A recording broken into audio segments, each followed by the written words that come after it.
Athlete Builder back at it, changing sports back to volleyball. We had two volleyball athletes on in the past, both high level athletes. We had Carly Wopat, she played for Team USA, and Shani Lipscomb, she was an All American, and then also she All American out of New Mexico State, and then played for I think Peru.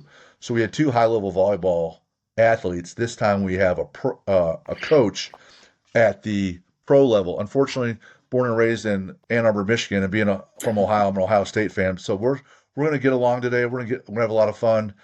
It's a little bit about Brett Agne, not Agni, Brett Agne. There you go. Gonna get right into some of his questions, but played a lot of baseball growing up, some running, real active kid. Went to BG, Bowling Green State University, northwest corner of Ohio, near and dear to Jim Beebe's heart because his entire family went there. My parents met there, all my siblings, cousins, basically everyone went to BG and studies marine biology. And I was just asking before we got on the show about Yeah. finding a golf ball out of a blowhole like George Costanza on Seinfeld. That didn't happen, but now he's already in the family since he was in Ohio. But no, nothing going on athletically that very much there other than a club sport. He finishes there and moves into volleyball pretty quickly. And Yeah. he's club level, wins all sorts of things. 8 years in club, wins a national title with AAU, 17 and under. Then does 7 years in college, 4 years Team USA. Now 2 years at the pro level with Indy Ignite. So we got Brett Agne on the show, and what I know a little bit about BG is they sing this stupid song that I love called "I Zingy Zumba." Can you sing it right now? Do you know most of the words, or Oh, that Isaac Zumba, Zumba, Zumba Zay, Zumba, yeah, Zumba, Zumba Zumba, Zumba. Zay. I couldn't even tell you the whole thing, but Isaac Zumba is it's a legendary song. Yeah. Roll along, you Well, you BG. BG See, it'll come back. Warriors, roll along. We go to Long and buck for BGSU, BGSU. Yeah, right? it'll all come back, and it was hockey, man. When we were there, hockey was everything. Football was still kind of struggling, baseball was struggling, soccer was always okay, but it's a hockey school, Mm. and being in the barn in Bowling Green, it's not a lot like it. Western Michigan comes down, St. Cloud comes down, top 10 matchups. Whew, I think it gets rolling. I seen guys and girls walk around with the t-shirt that simply says "I Ziggy." Yeah, And with my dad and mom having gone there, my dad would sing that all the time. And of course, when you're a kid, you make fun of your dad. And my son plays for Ball State, and their mm, team played at BG last year. So I went out, watched the nice. game, met up with my brother. Um, Campus Poly Eyes for Mm, breadsticks, and then there's B Dubs is pretty famous there for yeah, all the fun. And I'd been there when I was in my undergrad back in 96, 97. there you go. The girl I'm dating at the time, her friend's brother played rugby.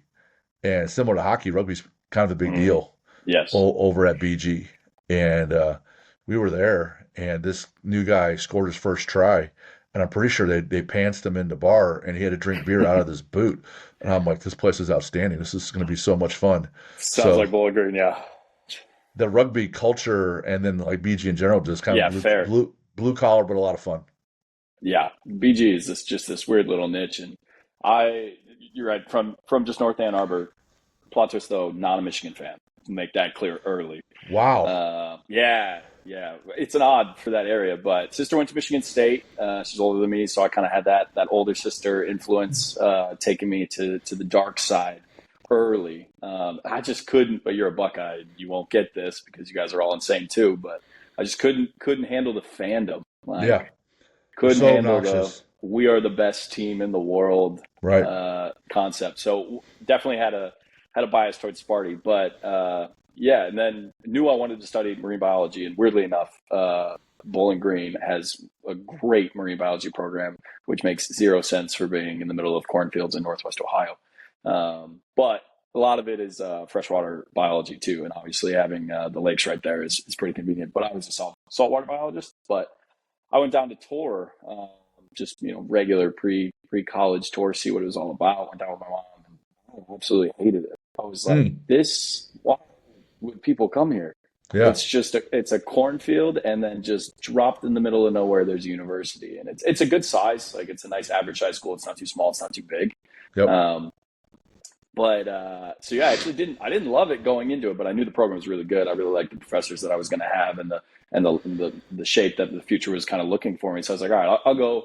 We'll see what happens. And I think maybe 4 months in, I called my mom. I was like, I'm never leaving this place. This place rocks. That's awesome. Like it's the people there are, first off, incredible. The sports culture is really good, but obviously, yeah, they're known for their parties and known for rugby being rugby. Yeah, you made a number of points.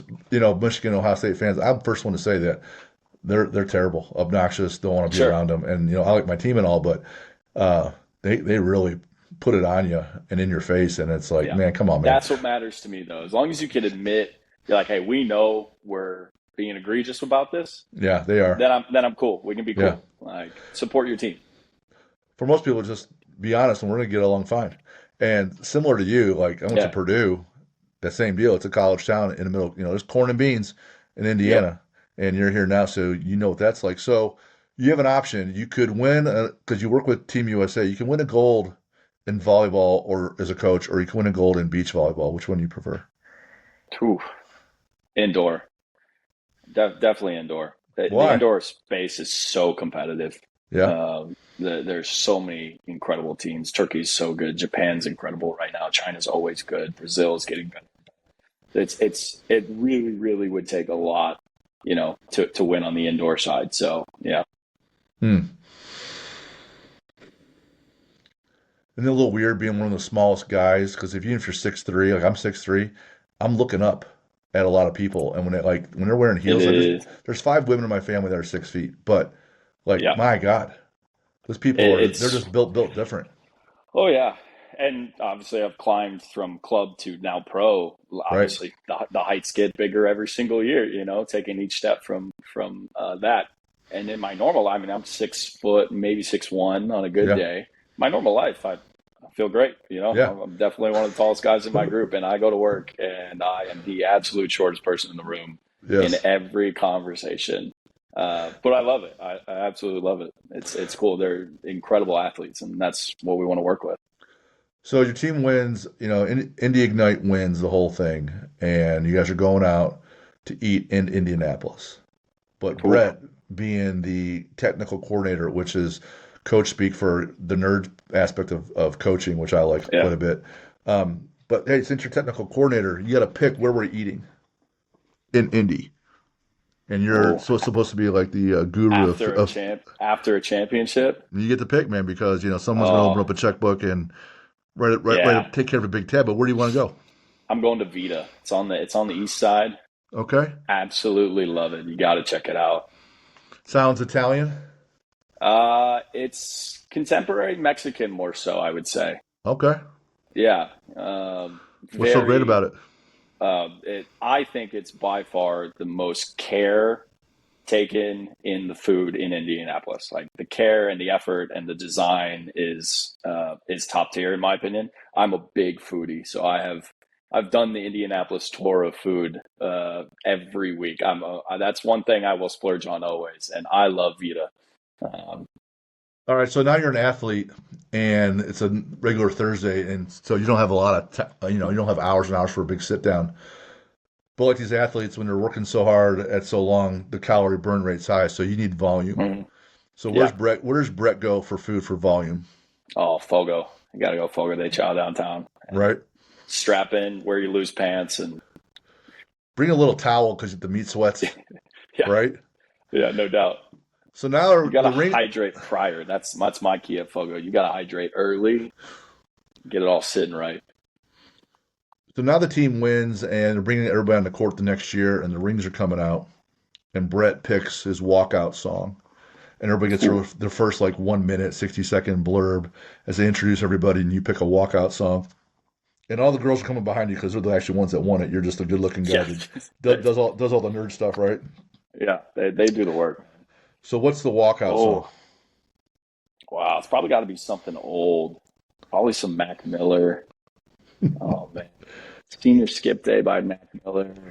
Nike's on my feet, something like that. Old Gotcha. school. All right, Yeah. nice. So just walk me through basics. Marine biologists haven't played volleyball. Yeah. Now I'm gonna coach it, at the club level and then win AAU. Like, how do you go? How do you decide I'm going to start doing this and then get good at Yeah, it and then do well? sure. Yeah, you got to start at the beginning, man. I was born, uh, and right away I knew I wanted to be a biologist. I mean, you can ask anybody in my family. I was 2 years old, 3 years old. It is all I've ever wanted to do. I've always loved the ocean. I love the water. I'm definitely more on the introverted side than the extroverted side, and so I am very content being underwater all day with fish rather than in a large room of people. So it's just always what I wanted to do, and I've been super blessed. I have an incredible family, and they've given me great opportunities to travel and see the world and really dive into what marine biology looked like prior to having to make that decision post college.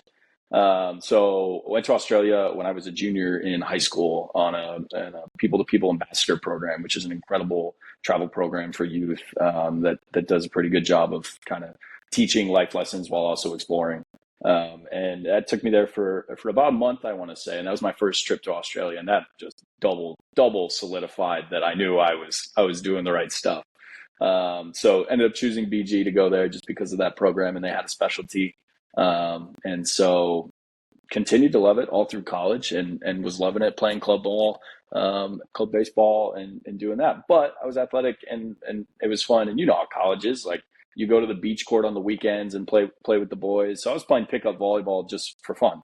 Hmm. Um, and how it worked out is that then my junior year of college, I did a study abroad in Fiji, and I was living in Fiji for 6, 7 months. Went over there, worked in a research lab, got to study some oceanography stuff and some coral propagation, and I loved it. But I was a workhorse. My dad raised me right, and I loved to work.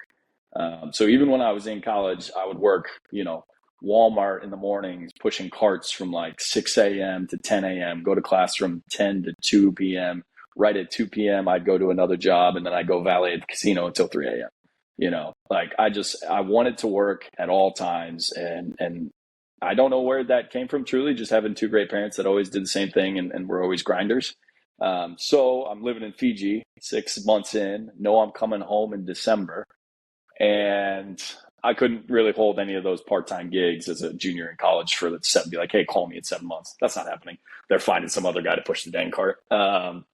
So my buddy just happened to text me that I had played pickup volleyball with. He was doing his internship at this club in Toledo, this AAU club, Premier Volleyball Academy, and he's like, hey, we're real short on coaches. Like, we need bodies. You don't have to do anything. You got to literally just stand there and enter balls. You got to be able to hit a down ball. It's like, well, one, can't do that. Can't hit a controlled down ball. Like, I can hit a ball, but it's not. I couldn't tell you where it's going. I was just an athlete at that point. I was young, springy, still 6 foot in shape. It was great. But for me, I was like, send me the hours, send me the pay. If it fits in the schedule, I'm all in. Like, and so just kind of ended up working out. So came home, joined this AAU club as just a side guy, assistant coach. I was luckily paired up with their number one guy and just kind of studied under him. And then it blew up. I hate being bad at things, and every single person in that gym wanted to be a college coach, wanted to be pro, wanted to either play college volleyball and then is coming back. I was by far the weak link. Like, it wasn't close, and that rubs me the wrong way. I am not wired to be that person. And so after, 5, 6 months, I had fallen in love with it, and I just hated being that guy, you know? And I was like, all right, like, I got to at least get good at this for the rest of my college career. I got like a year left, and I was like, if I'm going to work here, and I loved it. I loved the people, so I wanted to stick with it. So I was like, all right, I got to get good. I got to at least, bring some value to the gym. And so just, always paying attention and always doing the extra work, and found myself a little bit more confident at the club level, and knew what I was doing. Every year, get a new team paired with a new master coach, and, you get to learn from each of them. And then COVID hit, and I was coaching the 17s that year that I ended up winning the whole thing with. And we weren't even sure if we were going to AAU nationals at that point, because Sure. COVID hit in March, and AAU's is in like mid to late June at the time. So, just lucky to even go down there and be able to compete that year. And it was truly just a will of destiny. Like, candidly, and I would say this to the girls that were on the team, they know, like, we were not supposed to win that tournament. Everybody knew it. We were not ranked well. We were not a high seed. We just played great at the right time. And it was an absolute incredible experience. And that's where it really changed for me. I was like, oh, I like this a lot. And so yeah, ended up going on full time with that club out of Toledo after college. I had made the choice. I was like, all right, the director there, her name's Jody Schramm. She's a legend. She's done it for forever in the club space, and I knew that with her and her mentorship, I just had the right people around me. You know, from my number one guy that I was training under, Ben Miglin, who's been in the club space for forever too. I just knew they were going to take care of me and teach me what I needed to know. They were the right spot for me. So I was like, I can always go back to biology if in a year, 2 years, I don't like this, like I'll pick up the phone and have a job in biology because I was already working in biology in college. So decided, hey, let's take the jump. Dad didn't love that decision very much, but that's okay. Still love him. He was a little nervous about it after 12 years of me telling him that I was going to be a marine biologist my entire life and then just hanging it up. But worked out in the end, huh? I guess So so. Any pangs of guilt working for the Rockets, Toledo, when you went to BG? That's the biggest rivalry. It's like Ohio State, yeah, Michigan, right? yeah. And the distance is pretty close. It's like an hour away, maybe not even. I don't know. No, not even. Yeah, probably only a 30 to 40 minute drive. I was Okay. living right when I graduated, and I was working at this club. It's kind of right in between. It's in Maumee, Perrysburg, Yeah. so it's splitting the difference pretty much straight up. Uh, and I was a full time staff member at Premier, and the University of Toledo was adding a tech position. This was right when the tech wave was coming through volleyball. We kind of all saw it in NFL, right? When everybody went to like the Microsoft Surface tablets and you saw a lot more sideline tech going on. NFL hit their wave.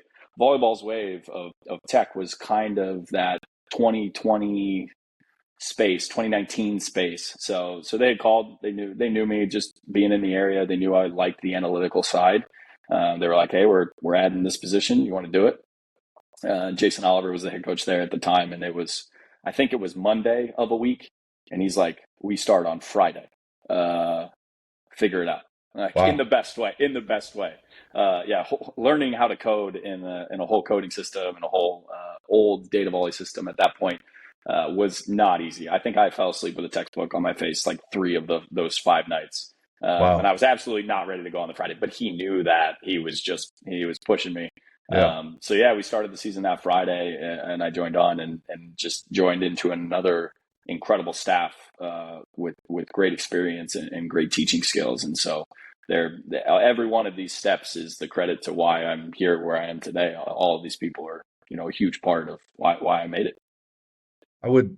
I watched this documentary on the NFL because you mentioned how they got very technical with the sidelines. They would have a phone on the sidelines, but now they have iPads, like you said. It started like back in the 60s and 70s. They would have this wire going from a press box or a suite down to the field, and they would take these pictures with the camera, what the formation looked like, and then the picture would develop really quickly like a Polaroid, and they would stick it in this Chuck Taylor or a PF Flyer shoe, the picture in the shoe, and then they would Hmm. tie like the shoestrings together, put it around the wire, and then send the shoe down. So here's Wow. here's a picture of the formation with some note on the back, and that's how they would first start sending their communications back and forth. It was ridiculous, Wow. and That is now wild. it's way more advanced. I'm wondering because I look for correlations and fitting things together, and with the show and all, my background's finance, but it's really analytical. But now we do a lot more mindset and physical stuff with athletes.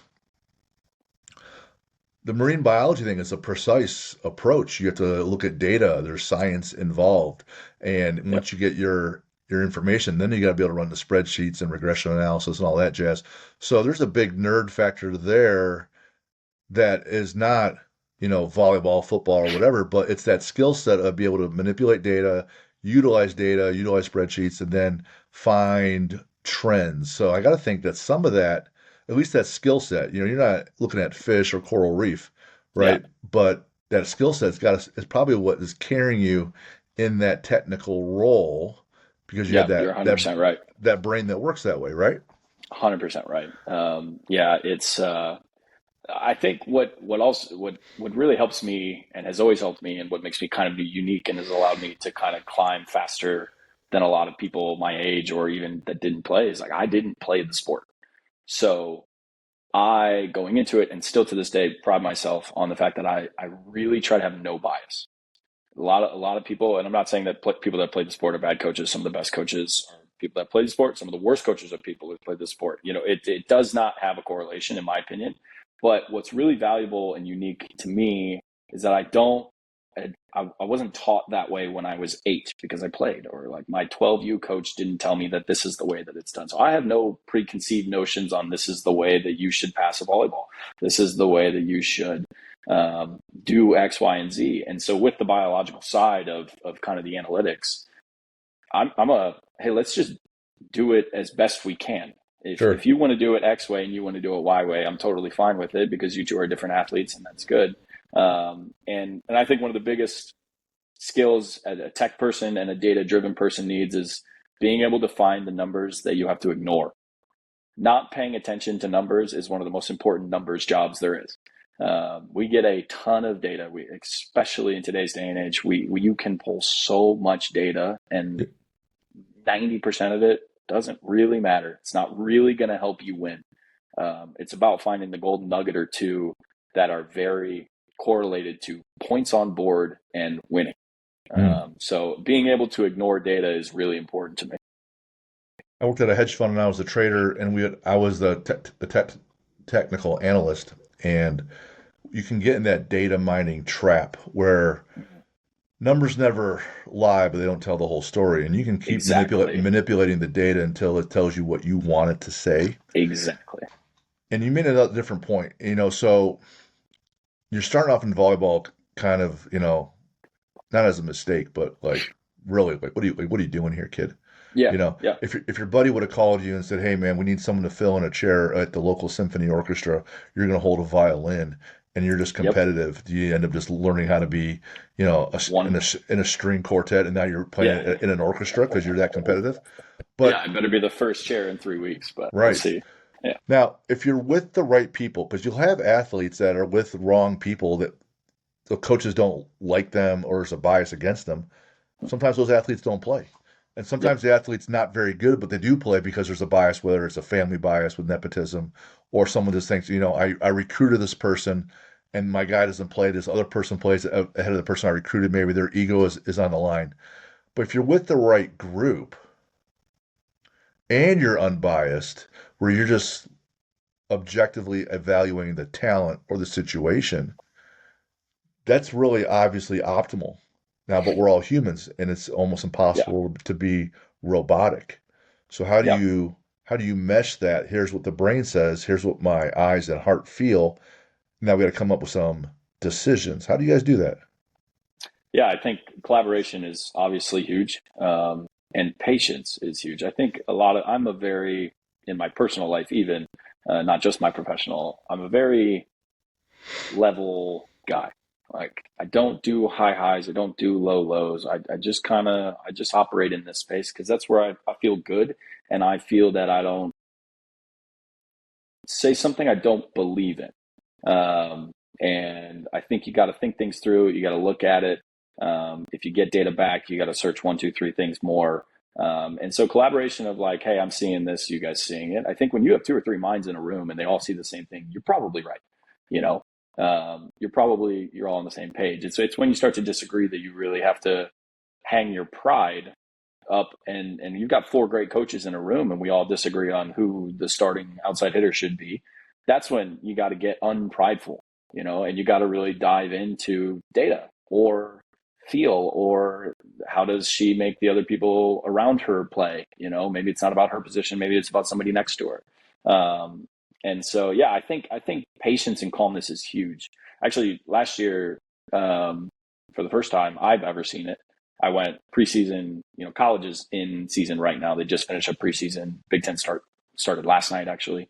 And so being in pro now gives us a pretty good opportunity during the fall to see college volleyball from kind of the outside. So during preseason last year, I just kind of went on a road trip saw my friends, saw some, big time college matches, got to spend some time in some practice gyms. And I was in a gym. I won't even say who, but I was in a gym and they had played a pretty good match, and they had actually won. And then the next morning, they got absolutely kicked in by a team they should have never lost to. And in both scenarios, their head coach didn't talk to them post game. And I had never seen that before. And I was like, that's really interesting. So I asked him about it later, and he said, every time I go in there, I speak with my heart instead of speaking with facts. I think a lot of coaches, it's a 7 p.m. game. We go on a 5-set thriller. Now it's 10 o'clock and we lose to barn burner. You might say something you're not going to get back. You might regret. Your team might, never let down. You can get angry in there. And also, you may just be wrong. Maybe we think our passing broke down, and you go back and watch it on film the next morning, and you're like, oh, our passing was plenty fine. We couldn't side out, or our first ball efficiency wasn't good enough, whatever it may be. We're often very wrong in the moment. It's only when you can go back and really dive in and analyze that you can guarantee that you have the facts straight. So he didn't talk to him, and I thought that was really interesting. You don't see that very often. He was like, they're college kids, but he called them professionals. They're professionals. They show up to play. They played. The result, I can't do anything about the result. We lost. So go see your families. Go be great for our program. You got to go out, see some fans, sign some autographs, do some stuff. Go do that. And then how do we not lose? Well, that's a morning thing. That's a morning meeting. We're going to have the same morning the meeting that we would have tonight. Just tomorrow mornings is going to be way more accurate and way less passion instead Gotcha. of, and I thought that was really interesting. I don't know if I could ever go full jump on that ship. But I thought it was really interesting to see it. I would not do that. I would weight it. Maybe instead of 0% Yeah, meeting, maybe give them something after the game, and then hey, we'll come back tomorrow and then we'll dive into it. yeah. We would Meet them in have the you, middle a little have bit. your after action reports later once you have the information and you look at Yeah, the film and the numbers. But when the team's hurting, you want to be there and lead them, and when they're winning, you want to make sure that they're still focused. So it you was still want interesting to me. to, But yeah, I asked a player or two because I had two or three that I actually had previously coached on that team, transfer portal, all that stuff. And I was like, how does that make you guys feel? How does the locker room feel about that? yeah, Not even in a negative way, just truly prodding as a coach and as a yeah, friend to some of the, and they were like, we actually love it. Like we totally understand his reasoning for it. And we know what he would have said if he were to do something like that, where it's just kind of short and sweet, like, "Hey, we didn't, get this one tonight. Like, we like, cool, we're gonna regroup." We know that we're yeah, all, high level athletes. We know the speech, so we're okay. We lost. We understand that. That's part of high level competition. You're gonna lose. That's yeah. it's part of it. So I was interested. I was very intrigued by their answers being so positive, and I think I agree that's a biased statement of being like, I wouldn't do that. Like, yeah, that's personal, but like if his entire team is supportive of it and it almost makes them feel better, um, I was like, but all for it. You got to get your team on board with the concept, no doubt. Sure. But they were, and I was like, check, cool. Yeah, if his approach is the whole team has to eat an orange popsicle and do a headstand for a minute and they win, then hey, whatever. I don't Yeah, care. Let me ask you this. We've had multiple female volleyball players on before, and yeah, we've had multiple female athletes at college and other coaches. And I asked the pro volleyball girls, and they both had a similar answers. What's it take to get to that high level? There's going to be obviously there's the sacrifice and all the work you put in. They also pointed out about lifting, and some girls didn't lift, so they weren't that strong, or they were prone to injury. So they had different components like that. yeah, Mindset, knowledge, or sport, whatever. They both specifically said that growing up and all the way to the top, there's a significant amount. The word they used was toxicity, where people are catty and bullshit, and they kind of pick on each other. And he said, you know what? Some years, all I had to do was just keep improving a little bit at a time. And the people that we were always fighting with, well, the next year they just quit the sport. They didn't come back. yeah, And the next year I did it again, and we lost a few more.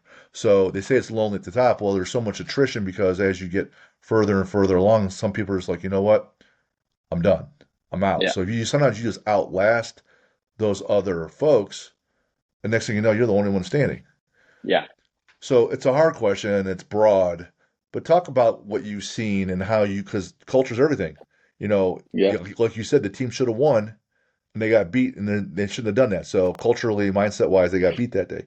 So sometimes you can play above your level and sometimes you play below your level. Talk about that aspect and any advice. Yeah. Yeah. Especially in the youth, all Sure. sports, not All even just, 100% all yeah, sports. all Boys, sports. girls, doesn't matter, Yeah. whatever. Yep. We all see it on social media. We all see the toxicity that they're talking about. It's very political down there now. What club you play for is wildly important. Who you're being coached by, Right. all that stuff. But now what it's turned into is you have 14-year-old kids driving 2.5 hours round trip practice just to be at a certain club versus another, and stuff does partially matter, but it is also insane when you look at it on paper. Yeah. Um, and so, yeah, it's tough in the youth space, and I do think that you do have to trust that you got to stick with it. But the problem is that we're leading it into a very selfish space at the youth, right? Like very focus on me instead of focus on team, and then we're missing out on some pretty critical team skills by the time they get to college because now their whole club and high school career was only focused on themselves because there was so much pollutant around them. Right. Uh, so there's definitely consequences of what we're building here. But yeah, I mean, it's always a you project, in these club spaces and even high school spaces. You have to manage you, Yep. and not every high school coach has the ability to focus on coaching. A lot of them are teachers. A lot of them have other Sure. jobs and gigs.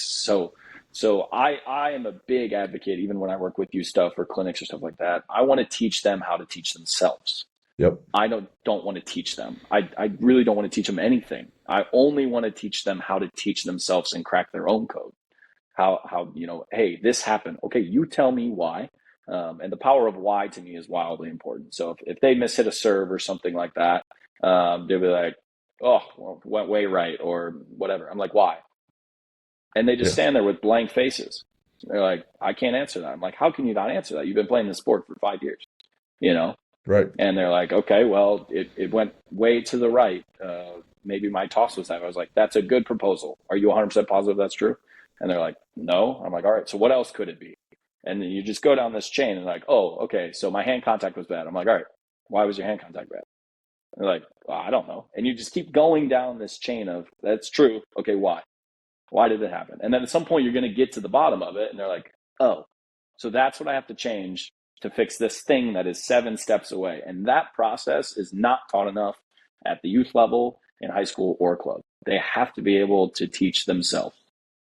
I love that skill. And I think if you have that, you're killing people because you're so advanced. That root cause analysis skill Yes. is so rare. They talk about 7% kids playing college, 2% play D1. I'm going to say like 2% can do the root cause analysis skill. Yeah. So even in my book, like one of the first early chapters is the 7 levels of why, because we want to know why are you even here? Why are you playing this sport? Well, because it's fun. Well, because I want this girl Yeah. to look at me. Because my parents want me to roll. My friends are doing it, or it's fun to beat people. But you got to get down to the real reason why we're playing that hot button. Now we're going to be able to get you to work if we Right. can tap into that. You're in sales. Why are we really doing this addition on our house? Well, because of this, this, this. No, what's the real reason? What's the reason? I can tell you why we did a back porch addition on my house. My wife and I are out there all the time in the woods on this back porch just hanging out. So we socialize more together and it's a big family thing. So when you get to that root cause Right. analysis of anything, well, then the problem's really getting fixed. And if Fast, too. right, and if you could Yeah. teach them that, because I think so much in today's learning culture is zombies. Here's Yes. your information. Here's your study sheet the night before the test. Was essentially like you stealing the questions and answers back in my day, but I'm 50. Here's all the questions and answers the day before the test, like you stole it. Yeah. And so then all you have to do is memorize it and spit it back. Memorization, lowest form of learning, right? Can Yes. you analyze and figure out what's going on? And when you can teach these girls or guys to do that, man, Brett, that's huge. That is life changing huge. Because what I tell people, let's say I get hit by a bus and I'm dead and gone, and you're not improving anymore in the gym or in your nutrition. What happened? You got to be able to Right. figure out. You got to figure out what's going on here, or you quit winning, right? Why? What's going on? I mean, Why? that's huge. So you've been working with that for those with people your whole life, teaching them that, Yeah, but I think it's like that's a very logical answer to me. It doesn't seem that like right? far-fetched to not understand because I come from this just like logic and reason side of coaching. Sure, Like we have a problem, how do we fix it? Well, right? on a board you can get there. It's just a chain of things, but that comes from mathematics, right? Like that's a math equation written in words. So yeah, but I think it's so valuable, especially for the youth too. Like if you're 14 and you learn how to do that before a 16-year-old does, you'll be better than her in 2 years. Oh yeah, Like, yeah, so it's so valuable, and that's one of the coolest parts about coaching at the pro level now, instead of college, even or high school or club or whatever. Um, most athletes at this level kind of have that, and so it's more of a presentation than hey, I want you to do it this way. Obviously, for Ignite, we have pillars that we want to play. We want to play incredibly fast. We want to be physical. We want to play aggressively. We're okay with making errors, stuff like that. But how you approach, I don't really care. Like if you want to do a 4-step or a 3-step, cool. If you want to get into an early draw, cool. That stuff is kind of up to you. I don't really mind it, but you do have to have standards. But most of it now at this level is like, hey, I learned this in China. The Chinese were doing this in 2016, and this is how they taught it.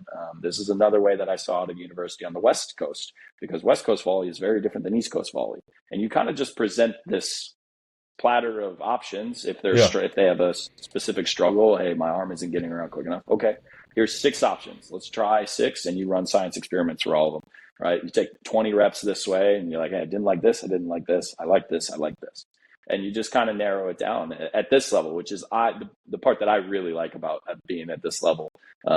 You don't have to in my opinion, some coaches definitely don't agree with that, and that's okay.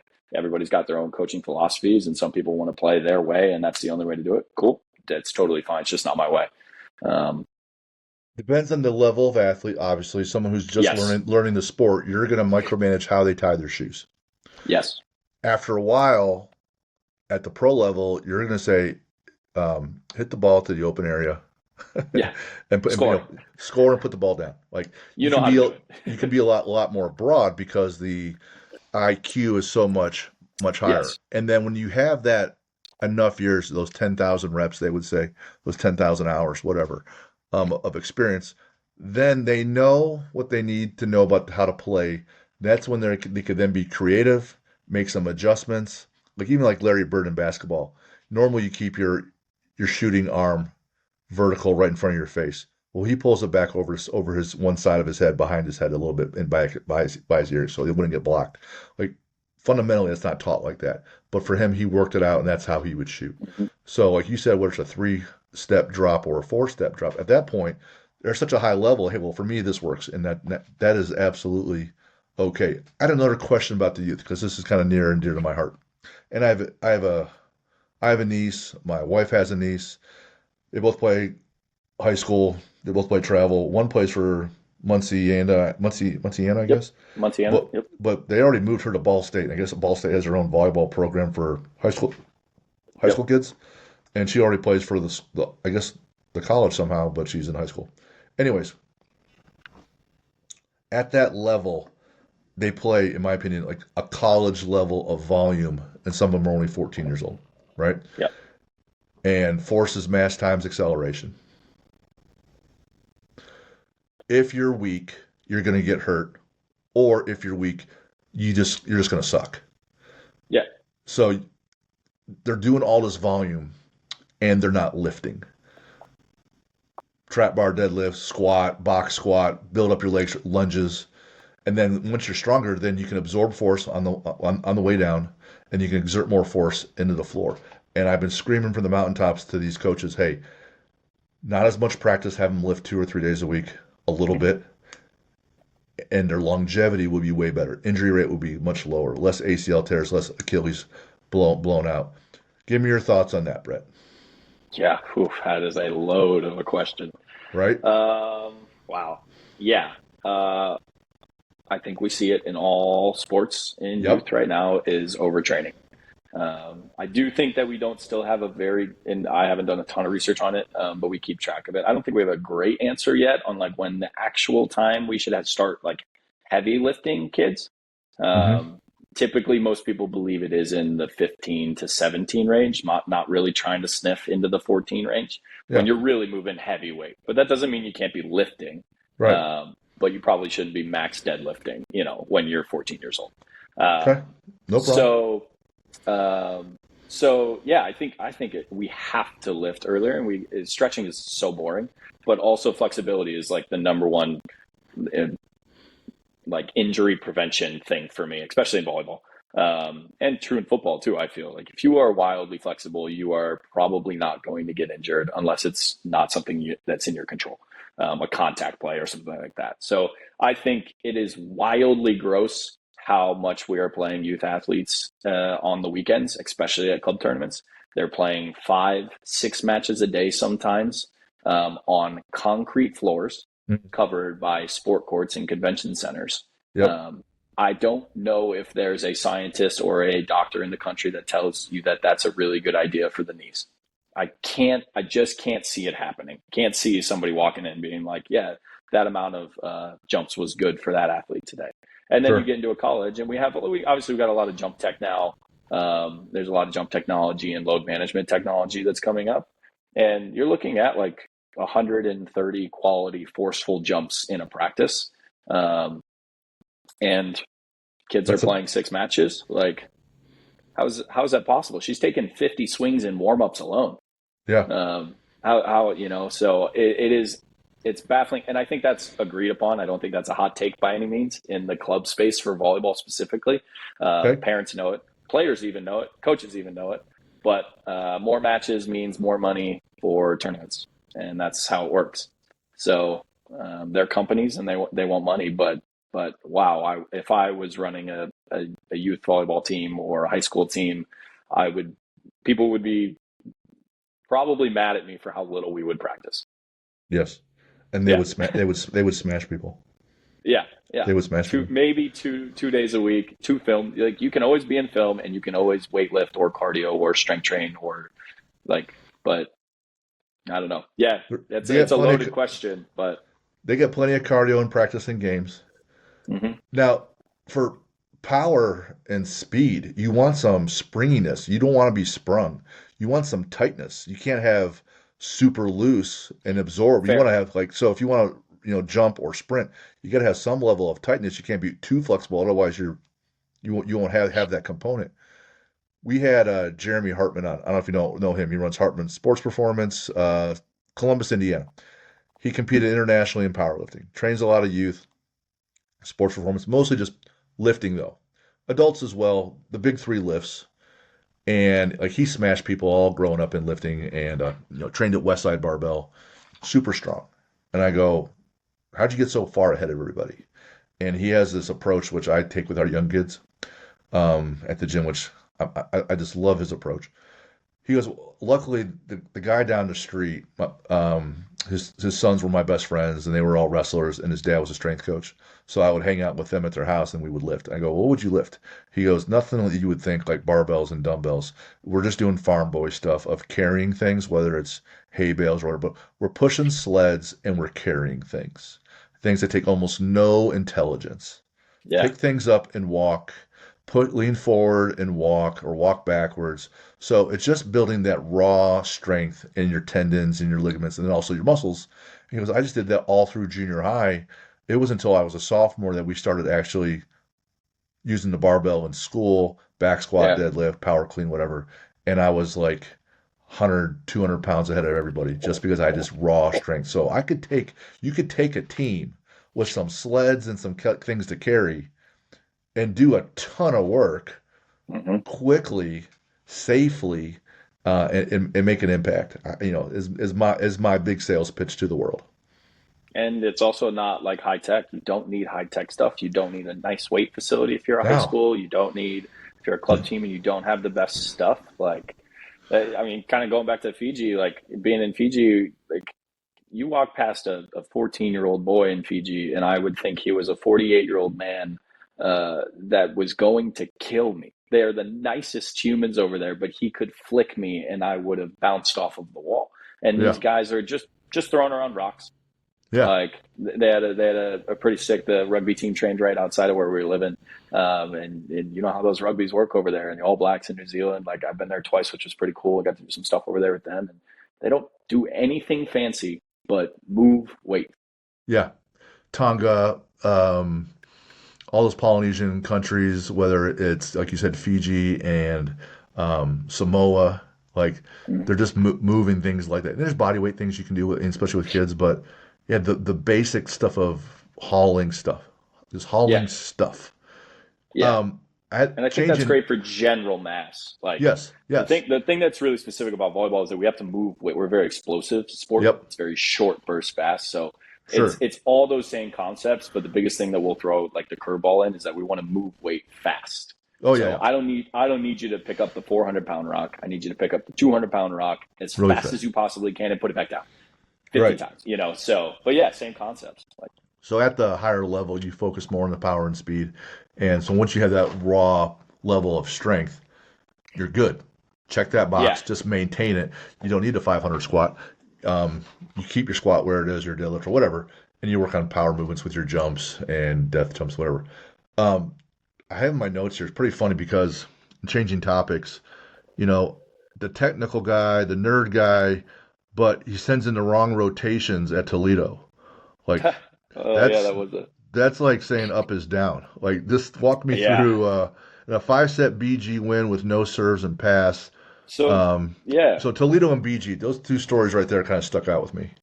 yeah, and apt to what we were kind of just talking about load management. I'll throw my best friend under the bus here. He was in charge of just kind of figuring out when our serve and pass time was. So serve and pass happens before the actual match warm up start. It's just kind of an extended practice in the facility. And we thought we had the second serve and pass, but we actually had the first. So we were busting down to BG.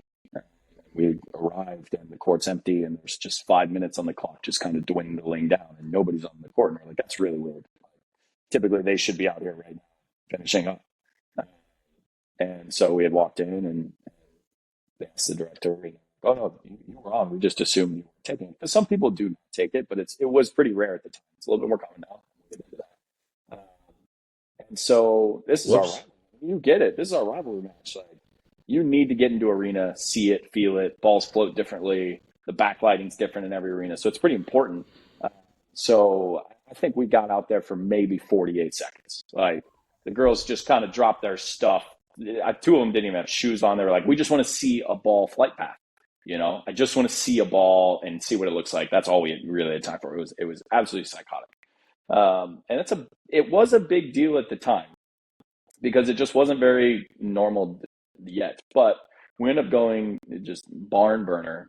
Everything was 25-23, long, long, long rally game. And we get into the fifth set.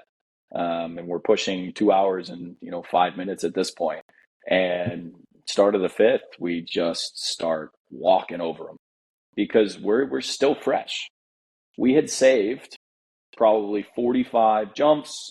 We had saved 30 minutes on the floor. We had saved a dynamic warm up. We have saved one stretch and cool down because we didn't, train. And it was really interesting just to kind of watch the fatigue levels go. And I don't know, it's a guess. Maybe we were just wildly more well conditioned than them, but that's typically not the case. Every program's pretty darn good at it. But you could just see it. I mean, the athletes jumping wise, it wasn't close. Like you could see that team, BG, just kind of running out of gas, and we were still pretty fresh. And Wow.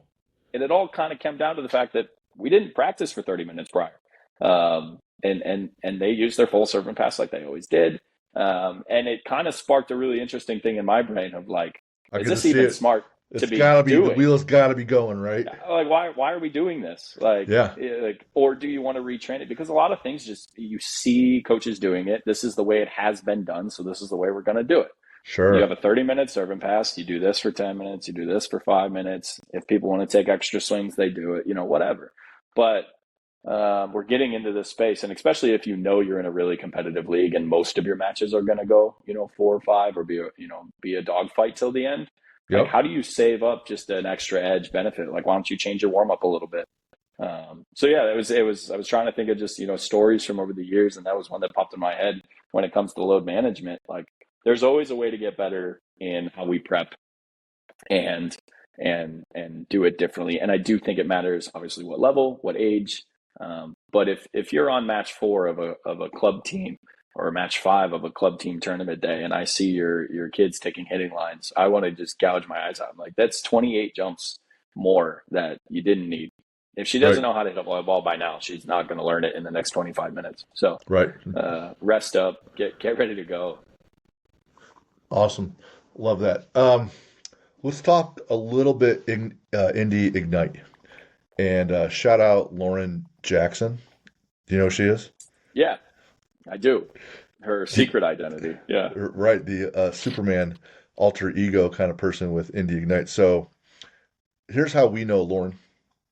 My son plays football for Ball State, and she Oh, went to cool. school. She went to school there, and so Jack's finishing up. He'll have his MBA this December, and he's done. So year one, and he's not playing. He was a walk on. It was a COVID year. Comes out in 21. Like it's a nightmare. No one's allowed to even visit a D1 school that year. But you can visit all the D2, D3, all other schools. So he walks on, and so he's not. He's dressed for the games. He's traveling, but he's not playing. Right, and makes sense. We show up first home game, and we park in this one lot, and they're trying to be good hosts and build up the people that are going to the game. So they're sending students around in these little golf carts, taking people from their cars, right to the front door of the stadium. Hey, get in, get out, and then when you're done. So we're there with my in-laws, and they're in their 70s, and so here comes Lauren driving around this golf cart, and she picks me, my wife, and my in-laws up, and she takes us right to the gate Yeah. and drops us off. She's super sweet, and then we're done. She takes us to our car. My Jeep's out there with a Ball State flag, like a big dork. And we kept seeing her like week after week. And now, having been college kids, and we have 6 kids of our own, we take pity on these college kids. They show up, man, sleep in their eyes, and it's noon, right, or 1 Yeah. o'clock. Who knows what they're doing the night Yeah. before? But they're always coming by our tailgate for free food. Like she'll send some guys over, and one kid would show up and literally say, "I heard you guys have food." That's it, Yeah. right? Yeah. And so she was always super cool, and we saw her for 4 or 5 years, hanging out and supporting the team and her alter ego there. And so when she started working with Indy Ignite, I messaged her, said, "Hey, can you connect me with someone over there in PR because I want to talk to their coaches and have them on the show."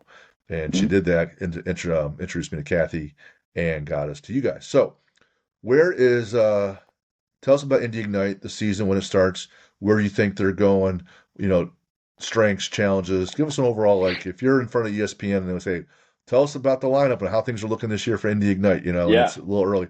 Tell us what your thoughts are on how it's growing here in town, et cetera. Yeah. Going into year 2 here. So last year was our first season. We were the expansion team last year to make the league 8.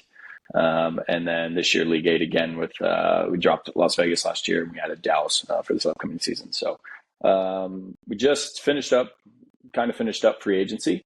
So we signed 12. We got 12 incredible women and athletes coming in. We're super pumped about. I think we kept 7 from last year, I want to say. I'm not 100% positive on the number, but we super happy with how our free agency went down.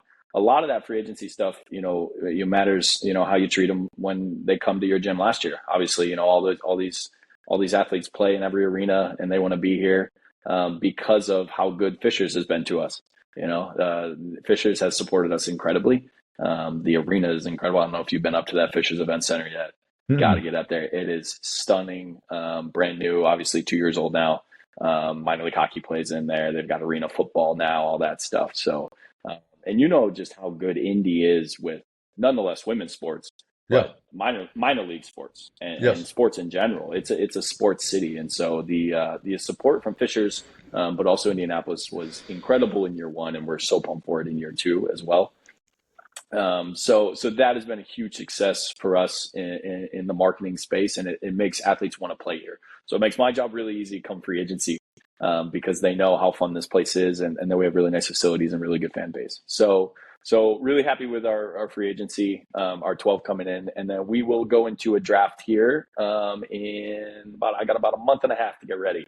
Late November, we will draft. We draft directly out of the NCAA.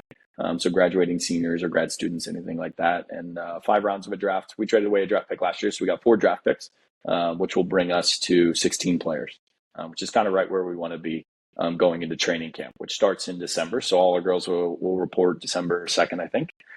We train for about 3-4 weeks before we make kind of final roster decisions, and then season starts beginning of January, and we go hot and heavy all the way to the mid-May. So it's about 4.5 months, which is a great load season in my opinion. 28 matches total, so not too much, not too little. And yeah, man, just excited to get. If year one was that good, I'm so pumped for what year 2 looks like for us. Nice. And so a lot of that has a credit to do with the city and the front office staff. I have to shout them out because I really do candidly think we have the best front office in the league. And building a pro league is not easy. I cannot imagine. And I think Indy has done a fantastic job with the business side of volleyball. And our job is to handle the volleyball side. Gotcha. What a good answer to talking about your front office, because the front office, they're running everything, right? So the boss listens to the show. Good answer there, Brett. I like that. No, they're crushing it. Man. They're crushing it. I haven't been there. My wife and I, we just like sports in general. We just like working or seeing athletes, and so we'll definitely need to come up there, see the facility, look around, and then, catch some matches. That's gonna be fun. I think one of her high school friends growing up, his daughter from Muncie, I think played on the team at least last year. I don't know if she's still on the team or not. I can't remember her name, and she told me the name. Yeah, that's it. That's what. There Yep. you go. Yep. Is she still with the team? She is not with us. She signed in Dallas. She'll be down in the Dallas team for the expansion year, which is pretty cool. Kylie's incredible, great. Obviously, she went to Ohio State. Was a 4-year Ohio State starter. Was an incredible libero over there, and then transferred to Minnesota for her 5th COVID year. Gotcha. She's had an unreal career and is an awesome. So we're super. I mean, everybody. It's so cool that this league is one growing, but it's so fun for like even athletes to go play for other franchises. You obviously want the best for them always. And free agency, it's a business, and that's how it is in any pro league.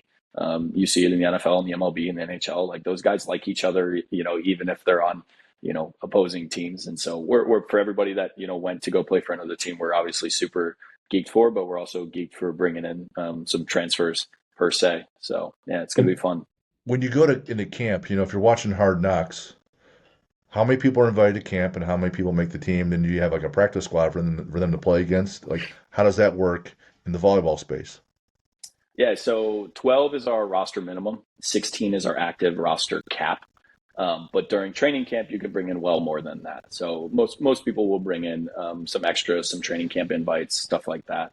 But you get it. And if you're trying to build a culture, your athletes have to trust you.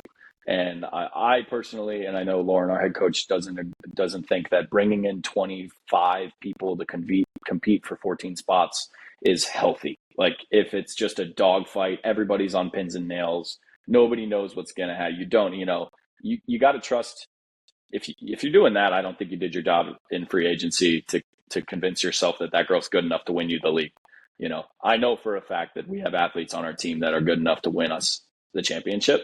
And if you're still searching for, 15 other kids just to bring them in and hunt them down, it doesn't create a good culture, in my opinion. So we try to keep it pretty small. We might bring in a few extra athletes, but we really don't want to make any cuts. But that's, coach's opinion. That's just kind of how it works. So we like to keep our group pretty small and healthy. And, obviously if, a long-term injury, you can always go sign another player. And if we need to, we need to, but we're really happy with our 12 right now and pumped to see what the draft brings us. And then we'll hit the floor hard come December. I think you even have like international athletes that play, right? Yeah. So in Pro League, you are allowed 3 internationals per team. And it's the exact opposite. It's European pro volleyball is kind of the hub, and it always has been the hub until USA added pro leagues 2-3 years ago. And now it's kind of drifting back this way, which is cool, but it's the same for them over there. They can only have 3 or 2 USA members for them, international wise. So, or else, it could turn ugly where you just bring in a bunch of international players, and no Americans are able to play in their home state, and you don't want that. So yeah, we're allowed three, and you don't have to have three. Last year we had two. We'll see what we get this year, but So you gotta have your own self-imposed tariffs essentially on the yeah, league with yes, other out of country athletes. What about like I remember like one of our guests, she played for Peru, and we had another yeah. basketball coach that was doing a camp in Brazil, and neither one spoke Spanish, Peruvian, Brazilian. What about language barriers? Because Yeah, it's tough. that's got to be a thing, right? Yeah, it's really hard. A lot of the Europeans speak English. It's not the other way around, right? Like the USA Right. is always it's always our problem.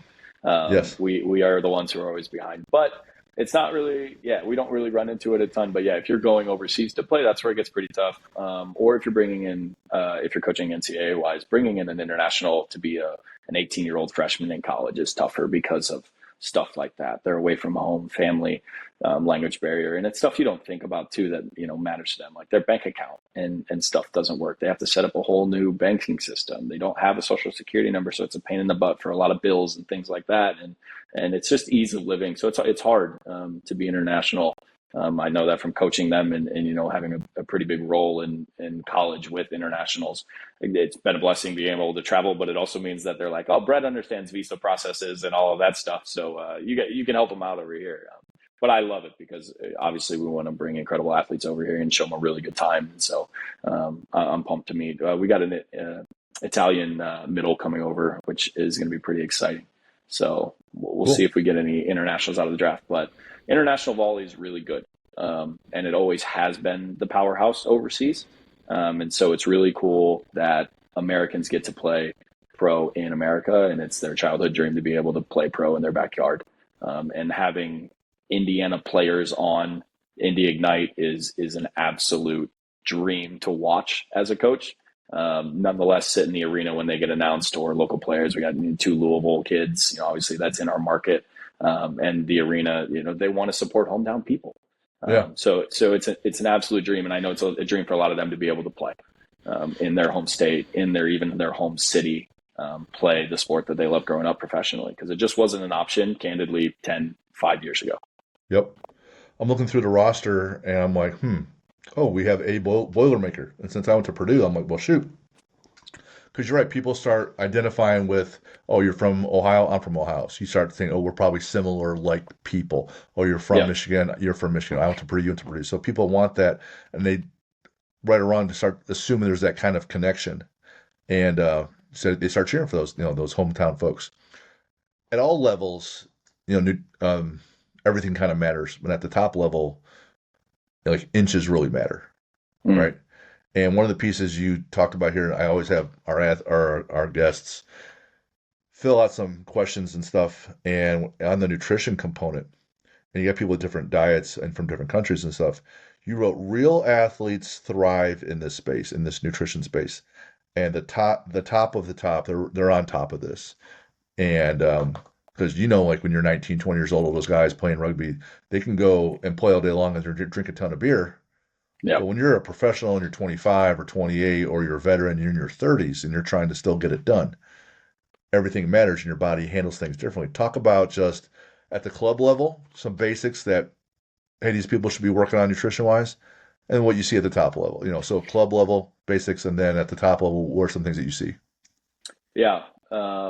Playing in convention centers is like the hardest thing in the world, because you guys are just eating, chicken Correct? tenders as your option with French fries and all that stuff. Nachos? So, but you're seeing a lot more of people kind of finding ways around it and bringing their own food, and either going back outside to their car to eat a healthier snack. But yeah, I just think if you're a good athlete or an average athlete, you can get by with eating whatever you want.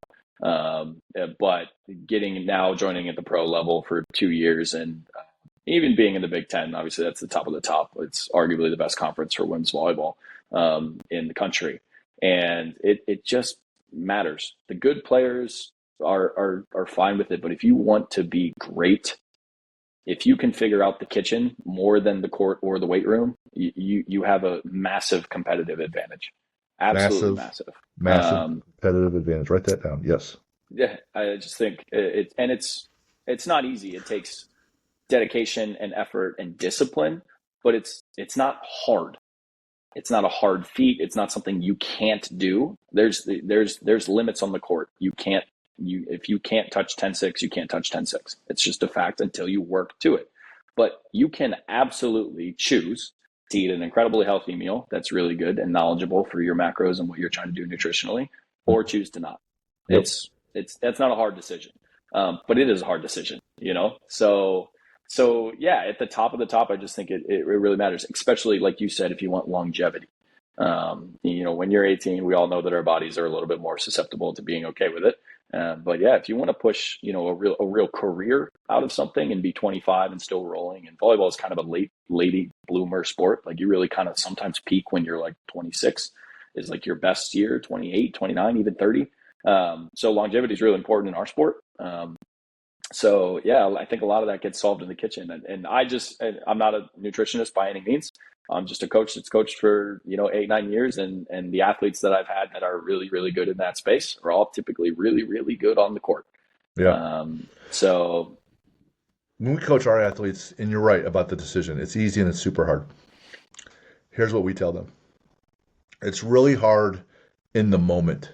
I come home and I'm hungry and food's not ready. I go to chips or grab a beer and then dinner's a half hour later. It's really hard when I have no plan or it's got to be quick. mhm.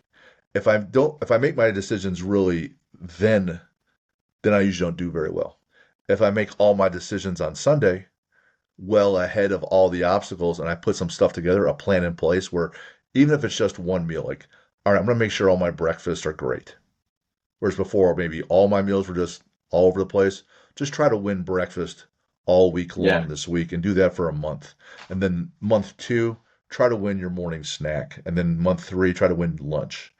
But it's the system you set up, not the goal, right? It's the system. So if yes, I can set my system up on Sundays to win breakfast every day, okay. I don't have to make any more decisions. It's already made. It's not in the moment, it's not quick, it's done without pressure. Um, and if it's done then I have a better shot of success. If it's got to be fast, then it's like, well, shoot, man, this is fast, so it's going to be yeah. nachos and chicken fingers, like you said, Yeah, and right? it's prep. It's all prep work, and there's a lot of football teams this year. Everybody, you know, always has mantras and stuff like that. A lot of the social media stuff in football is going around is this concept of choice. Like you don't have one. You know, people think you have a choice if that you could do this or this. If you say that you really want to be great, Yeah. if you're not lying and you actually wholeheartedly believe it, and you say that I want to be the best to do it, and I want to be the best, you don't have a choice. You all know what the right answer is. Yes. It's about doing it or not doing it. It has nothing to do. We all know what the right choice is, and Yes. you don't have one if you want to be the best, and that's okay. And if some players don't want to be the best, and that athlete is also very important. And team sport and individual sport, it's fine. You just can't lie. Yeah. You can't lie to yourself. You can't lie to your team. You can't lie to your coaches. You got to understand what your role is, why you're playing a sport, uh, and why Right. you're doing anything in your human life. But if you set it up correctly, it's you can either make it a lot easier on yourself to get it right or a lot harder. I love that. We talked about that a couple times. I signed up for this event where we're swimming across the Hudson River with these Navy SEALs. Yeah, I Um, just saw that actually. It uh, looked incredible, huh? yes, and I'm not a swimmer, right? Yeah, So a year ago I started swimming. So when you make this choice to do that, like you said, there wasn't like, hey, this week I don't feel like swimming. I'm probably not going to do it. I'm like, I'm so far behind that I need to get all these reps in to yeah, get where I need to be. Well, you want to skip push-ups and pull-ups today, you just can't.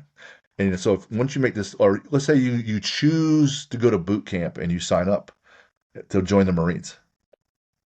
Well, all the other choices about when you're getting up and when you're going to chow and when you're doing PT, those are all illusions. You think you get to remake those all the time. You don't because you made this one choice that yeah. took away all the others. So I love when people get that concept. That's that is huge. What's really interesting about both those examples, and we had talked, me and my friend group just kind of talk about this. It's so fun being in just like a coaching friend group, and even in your space, just like the mental side of things and athlete builder and anything like that. Like you all think the same way. So I'll get texted at like 4 a.m. where it's just like, hey, I was just laying in bed thinking about this. Let's talk about this some other time, you know. But we had just discussed kind of what you had talked about. You just listed two examples that had where you made a decision about something at the end of a line instead of the next decision. So a lot of times people look at this like road that they're trying to do, a project, trying to get better in shape or whatever, and they're looking at the first decision they have to make. But we've been talking about it a lot, and it's true in our personal lives, and that's why we were talking about it. When I book a flight to China in June, and I don't have the money to do it financially, and I don't have the time to do it personally, and I'll figure it out. I always do. You have to.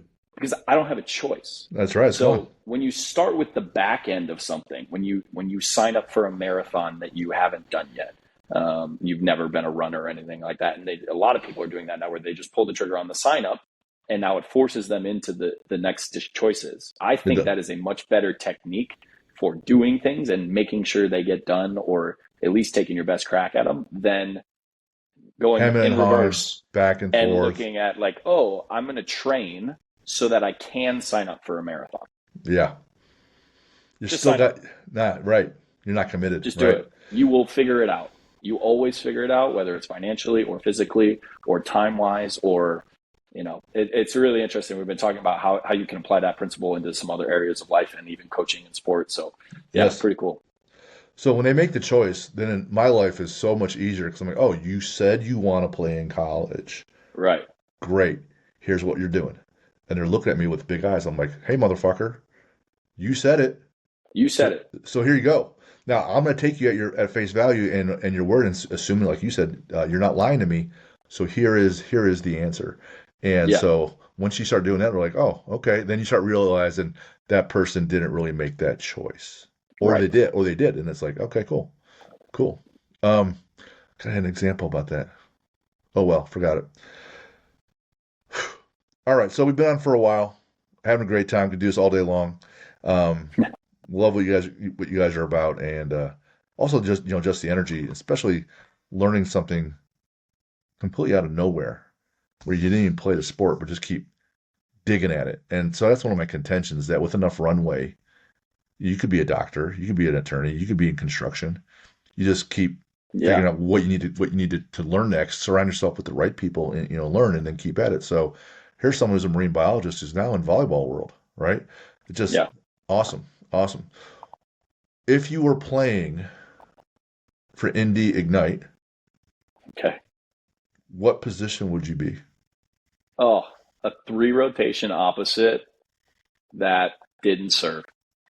I want to get subbed in the front row, and you have one job as an opposite. It's to stop the best player on their team. Just make incredible block moves against their outside hitter, and you play 3 rotations across the front row, and your job is clear as day. Don't let that girl win. It's one-on-one. There's a chess game involved. It's show and take. It's fun. You don't have to pass. You don't have to set. You don't have to. If I get set, I want to score and obviously win. But the blocking side of being a 3 rotation opposite, of just trying to shut down the girl that's going to get the most sets on that side of the floor, is always enthralling to me. Of just the mind games and the chess match that goes into that is I've always just found so fun. I don't know. What about like just taking balls in the face then? As a front row player or a back row? Because if you're blocking all these shots, sooner or later people are jumping higher enough. Sooner or later, your nose is going to get knocked around, right?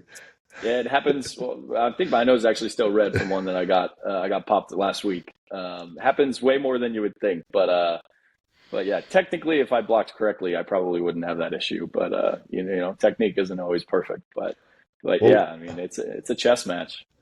I saw a pro on my team, the Guardians, are really the Indians, try to bunt the ball the other day, and he took one in the face. Yeah. So our pros been doing it their whole life. Like, mistakes happen, just random things happen. Yeah. I was watching that live when it happened, and I audibly gasped out loud. Like, it's just not good. It's part of sports. It's part of high level sports. You got to understand the risks, and we're doing it. But concussions are obviously really serious, and the most common injury in volleyball, besides ACLs and ankles, here and there, but it's physical. These athletes, these women at the pro level even in the Big Ten, are physical and just insane specimens. They know how good they are. They work their butts off to get to that level.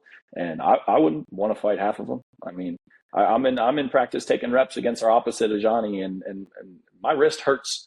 I'm like, how many more reps does Ajani need? Because my shoulder is going to blow out. Like, Yeah. I'm 29. I'm getting a little too old for this. Coaches' bodies are got it. They take a pretty good impact too. But it's worth it. I'll take that beating for Ajani if it can make Ajani 1% better. So. So do you get in the weight room yourself and lift? Yeah, I think every coach kind of has their own role, and I'll hop into practice and play when I need to, and so I got to be in physical shape to do that. I think it brings value to me as a person, as a Yeah. hire. I think it's pretty important. And being 29, I am on the younger side of coaching staffs typically, and so if they're looking at anybody to do it, they're like, that's the guy right there. So yeah, I try to stay pretty physically in shape. I think it's pretty important, and it's also when I feel my best, anyways. So, Sure. I got to take care of myself in the kitchen as well, just as much as athletes do, because if I'm not on, I can't be my best for them. And so yeah, Bruno is one of our other assistant coaches. He was a professional player. He's from Brazil. So me and him will hop into practice when need be, if we're beat up injury wise or extra reps and we just need to save load management for somebody else. No, we get in there and we ball with them. So it's fun. When I tell people about the athlete builder model, I say you can apply it to anybody. You can apply it to an accountant. You can apply it Mhm. to a doctor. And you're right. You eat well to perform well as an athlete. Same deal happens in the professional life. You eat a bunch of crap, you walk around sluggish, your brain's not functioning well. If you're in shape, you're going to have more energy, right? So Yeah. whether you're in athletics or not, it's just part of the deal. So if you're lifting in the weight room, what's the music you listen to? Ooh, heavy, like Lil Wayne, Carter Five, All right. like heavy and angry. I don't know if you got a wife or a fiance, a girlfriend, whatever, but if you had a bucket list adventure, someplace you haven't been with someone or not, Hmm. not at all. You haven't been there yet. Where would you go? Biggest next one I got to get done is South Africa. I want to cage dive with great whites. That's next on the list. Catch me Nope. there. Nope. Yep, yep. Nope. I'll take you. We'll go, Jim. Come on. Well, they had these bull sharks that go in the Hudson River. They come in from salt Yeah, water into fresh water, and they're telling us about this, before we jumped into the Hudson. I'm like, I already got yeah. enough going on to worry They're about just trying to that. make you swim faster. That's all. Well, I'm doing all I can, I'm doing all I can. But yeah, great whites. Nah, I'm gonna be good. Favorite sports movie? The Rookie. It's an Gotcha. oldie. Good Yeah. baseball movie. Yeah, If I'm going baseball, I'm going Major League. 'Cause I'm from Cleveland, and come on. fair. But The Natural and Robert Redford just died. There's so many good ones out there. Do you have a favorite sport to watch? Oh, yeah. It's Gotcha. not close. I like watching it. I like being in person. I think it's so incredible. It's so fast. Very similar to volleyball. It's just constant, which is nice. Does the Indy Fuel play where the volleyball team plays now? Because Yep. they used to be over at the fairgrounds, so now they're not. Okay, Yes. we would go watch them. We love watching hockey. It's way better, live in person. Yes. Yes. So then slapsticks, not not the favorite movie, right? No. No. Maybe Miracle on Ice. That's good too, right? One of my coaches, I was talking about how much I like that slapstick movie, and he came in one day and he brought me a hockey jersey, brand new. He's like, "Hey man, here you go," and I was like, and it says Chiefs on it, like just from the movie, and I was like, "Oh, that's awesome." Nice. All right, so favorite athlete to watch, either current or old or retired or Ooh. dead or what? Any sport. Yep. That's a tough one, man. Hmm. Ellie De La Cruz right now is a baseball player, he's an infielder, and he's incredible to watch because I don't know if this is factual or not, probably the tallest shortstop to ever exist. He might be bouncing between third, and he throws the ball like an absolute cannon. Hmm. So watching him play the sport is pretty fun, and he plays it a little bit differently because of his size. He gets to do some things that not other people get to do. So De La Cruz is pretty fun to watch right now. Awesome. You got a book that you like you could recommend? Oh You're yeah, I love it. Love reading. I think it's so important. Uh, the best one that's been in recent my last five or six. It's called the War of Art. So another person mentioned that. Okay, who wrote that? Any idea? I have no idea. I'm writing it down. Um, War of I'll Art. have to Got it. get up and check for you. But That's if you need a kick in the butt, that's the book.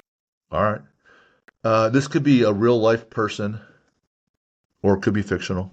Mhm. Favorite hero or superhero? Not a big superhero guy, so I'll go with my actual hero. That's my father, man. That's my dad for sure. No Ken. And then villain, I don't even know if I can name you an actual super villain.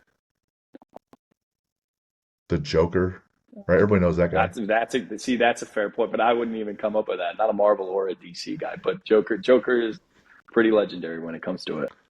Mine's Hannibal Lecter. If you ever Now watched that Silence of the Have you Lambs, watched the series? well, the Silence of the Lambs, the movie came out when I was in high school with Yeah. yeah, and Jodie Foster, and I saw that dude, and I thought, oh my God, he's so far ahead of everybody mentally. I'm Yep. like, okay. A lot of people say Darth Vader. The Joker's the most common answer. Um, Amazon Wolverine. Prime just put out a new Hannibal Lecter series that you got to watch. Oh, I didn't know that. Okay, It's real good. okay. Um, in the weight room, you have a favorite lift? Chest day for sure. Give me like Okay, a cross cable chest fly all day. all right. You have any quotes for us? The one that's always been plastered above my office like door for the last 8 years is "Nobody cares, work harder." Yeah, That's always just resonated with me. Like it's excuse city in our society right now, and just nobody cares, man. Like you got to do your job. So I know you got problems. I know things at home, things this, and tired. Nobody cares. Work. obviously people can find you Indy Ignite, and you can go on the website and you know try to make their way to you. But there's other areas where can people find you. So where can people that are looking to reach out and connect, whether it's from a clinic or whatever, where can people find you? Yeah. So my Instagram is Brett underscore Agne underscore. Anything on there is always good. But I do have a website as well if people are looking for like individual coaching or like private lessons, camps, clinics, stuff like that. So that's just brettagneathletics.com.